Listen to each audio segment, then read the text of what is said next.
roots will come up in this class, particularly when we are working with right triangles. It's a good idea to be aware of what you can and can't do in terms of operations with square roots.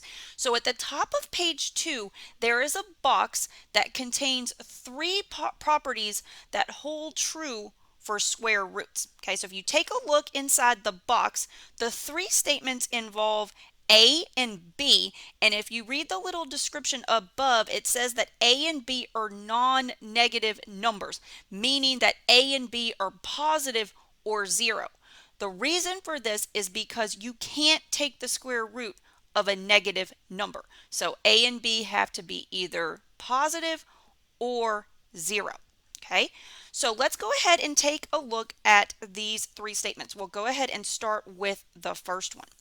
The first one tells you what you can do if you have the square root of A times the square root of B. Okay, so if you have the square root of one quantity times the square root of a different quantity, you can actually combine this into one square root, and all you have to do is multiply the quantities under the square roots together. So the square root of A times the square root of B equals the square root of A times B. Okay. The second property is basically a specific example of the first property. It is telling you what you can do or what happens when you square a square root. So if we take the square root of A and we square it, remember, if you square something, that means you just multiply it by itself.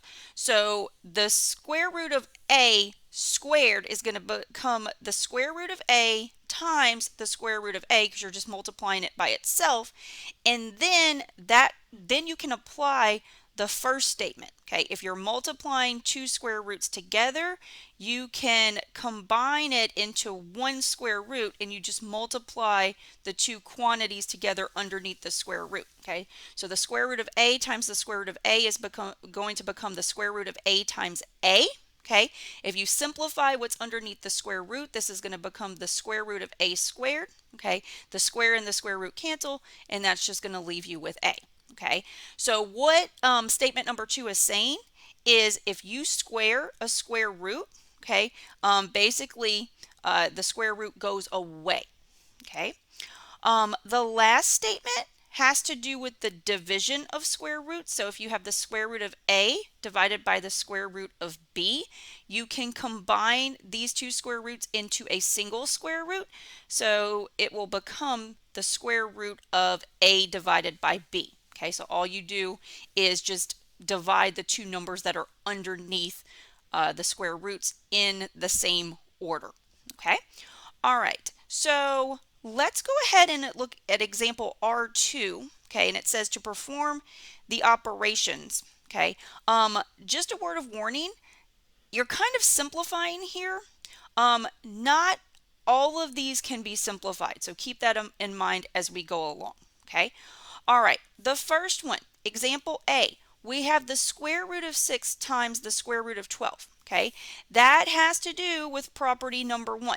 If you multiply two square roots together, you can combine them into one and just multiply the quantities underneath. Okay, so this is going to be the square root of 6 times 2, so this is going to be the square root of 12. Okay, remember what we've talked about already. If you have a square root and it can be simplified, you should simplify it. Okay, so we're going to have to do a factor tree for 12. Okay, so 12 breaks down into 3 times 4, and then 4 breaks down into 2 times 2, and so the 12 breaks down into 3 times 2 times 2. None of those numbers can be broken down any further. Okay, so to simplify your square root, the square root of 12 is going to be the square root of 2 times 2 times 3. Okay, again, check yourself. 2 times 2 is 4, times 3 is 12. Okay, then you want to look for pairs. There's a pair of 2's, so one of the 2's will come out of the square root, and then 3 stays underneath because it's not paired up with anything. Okay, so your answer here is going to be 2 square root of 3. Okay, so that's part A. All right, Moving on to part B, which looks extremely similar to part A, you have 6 times the square root of 2. Okay, so look at statement 1. Statement 1 says if you have the square root of one quantity times the square root of a different quantity, you can, combine them into 1. Okay, what's going on here is the 2 is underneath the square root, but the 6 is not. And for that reason, we cannot, turn this into, we can't like send the 6 inside the square root. That's not allowed. So there's really nothing you can do here. So this is just going to stay 6 square root of 2. Okay, can't simplify any further here. Okay, all right, in part C, we have the square root of 6 squared. Okay, so this is, remember, if you're squaring something, you're multiplying it by itself. So this is the square root of 6 times the square root of 6. And then by the first property, if you're multiplying two square roots together, you can combine them into 1 by multiplying what's the two quantities underneath. Okay, so this is going to be the square root of 6 times 6. That's the square root of 36. And that is just 6. Okay, you don't have to go through that work every time. But this is just showing you once again that if you square a square root, the square and the square root cancel each other, and you're left with the quantity that's underneath. Okay, all right, part D, you are dividing two square roots. Okay, you have the square root of 6 divided by the square root of 2. Okay, property 3, that talks about the division of square roots. Okay, if you are dividing two square roots, you can combine them into a single square root, and you just divide the quantities underneath the radicals, okay, in the same order. So this is going to be the square root of 6 divided by 2.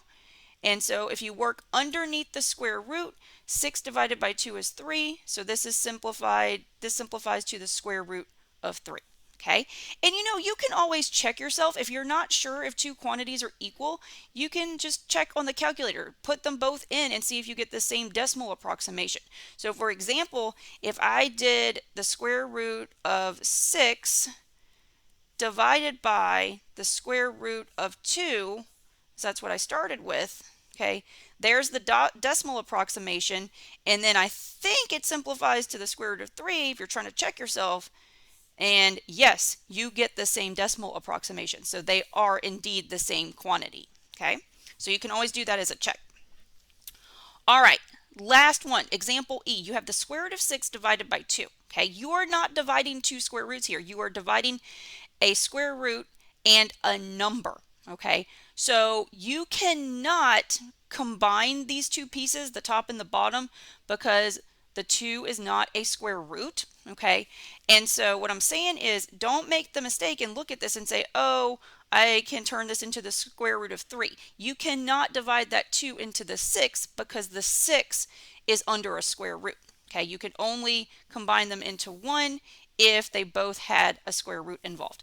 So this one, just like example B, this cannot be simplified. Okay, so it's just going to stay as the square root of 6 divided by 2.